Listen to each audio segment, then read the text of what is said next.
This October means that we are finally done with eclipse season and moving towards a very important, fast-paced month. There should be a lot of new relationship and communication developments, and you should feel like your life is starting to get back on track after the eclipses. So if you're excited to dive into what exactly we can expect for this October, make sure that you like, subscribe, and hit that notification bell so you are always up to date with what the stars have in store for you. Hi, I'm Maren. If this is your first time, welcome to my channel. I make videos on astrology here. I also have music and movies and do other stuff, so do check that out. By the way, I just moved. Literally, it's the first week in my new place, and I'm moving again in like a little while, so it's a shit show. I don't know where to film, so right now my camera's propped up on a ladder next to my bed.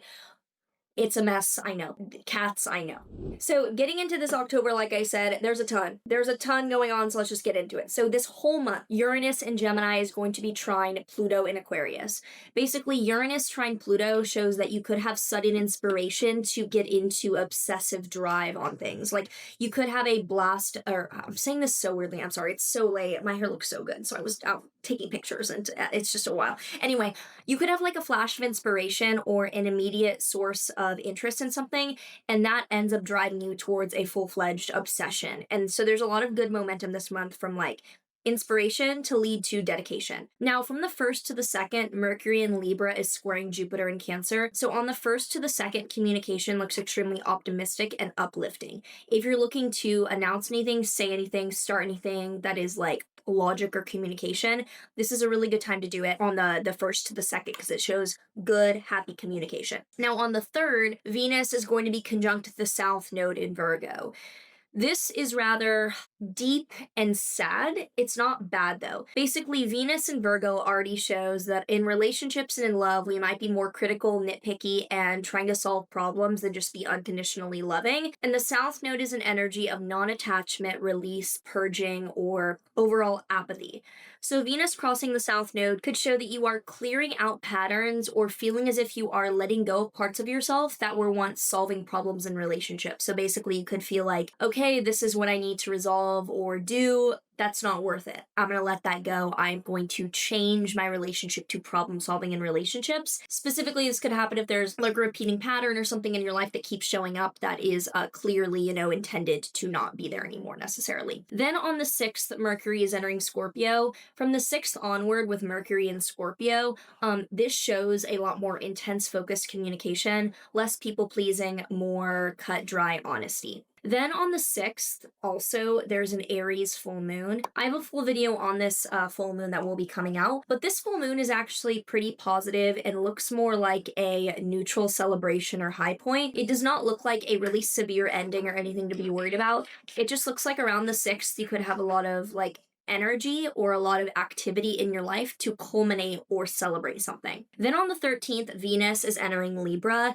This is a really great shift because Venus is in its fall in Virgo, so there is just more of a collective tendency to nitpick or be problematic in relationships during that transit, versus Venus is at home in Libra. And anytime a planet is at home, it's extra constructive to be appreciated or constructive in our lives. So getting along with others and finding harmony should be better in relationships. And we should feel as if we're more accepting and there's less conflict or discord around with people around us. On the 11th to the 14th, Venus in both Virgo and then in Libra is going to be opposite Saturn and Neptune in Aries and Pisces. Basically, the 11th to the 14th, no matter where Venus is in Virgo or Libra, it's going to be opposite Saturn and Neptune in Aries/Pisces. Venus is opposite Saturn and Neptune. So from the 11th to the 14th, do not be surprised if there's blockages and confusion in your love life and in your relationships. Venus opposite Saturn often shows that there's a wall up, there's distance, there's a cold shoulder, there's a rejection, and Neptune can show confusion, lack of clarity, projection, or feeling as if things are too good to be true and not really stopping yourself. The combination shows that you might be getting a rejection or a boundary from someone and you're viewing it as something that it's not and being delusional. So just be cautious in relationships around that time. On the 14th, right after that ends, Venus is going to trine Uranus. So the 14th isn't that bad in general. With Venus trine Uranus, it shows that you could have a random event of synchronicity or inspiration in your relationships that bounces you back. And then on the 15th, Venus is going to trine Pluto in Aquarius. So this is great because this shows focus, intensity, or dedication in relationships in a way that's kind of getting us back on track and centered in the reality of things. And it's really good for commitment or showing affection or like making a statement in relationships. Venus Pluto together tends to be really good for that. Like very specific kind of communication. On the 16th to the 17th, the Sun in Libra is going to square Jupiter in Cancer. So the Sun square Jupiter from the 16th to the 17th could be a really good time for any risk-taking or fun activities in your life. Even though it's a square, the Sun and Jupiter together is really uplifting, happy, appreciated, and optimistic. So any time that you're trying to like schedule something fun or enjoyable or like being out and about with friends or family, that's a pretty good time to do it. But then from the 19th to the 20th, Mercury is going to conjoin Mars in Scorpio. So the 19th to the 20th is probably the most combative, difficult, mean time of this month. Mercury in Scorpio isn't bad at all. It doesn't have any like debilitation, but it can show a lot of direct honesty and like precise communication that can be harsh. I like Mercury in Scorpio when people have it. I'm like, thank God, some honesty. But with Mars there as well, it just can look really brutally intense communication. It could range from tough love and really precise communication to flat out feelings hurt, being really, really mean. So just look at very harsh, mean communication around the 19th to the 20th. I'd recommend like not having any interpersonal big events during that time just because I feel like words could be minced and it's not. There's a lot of other better days in the month for that. Then on the 21st, there is a Libra new moon.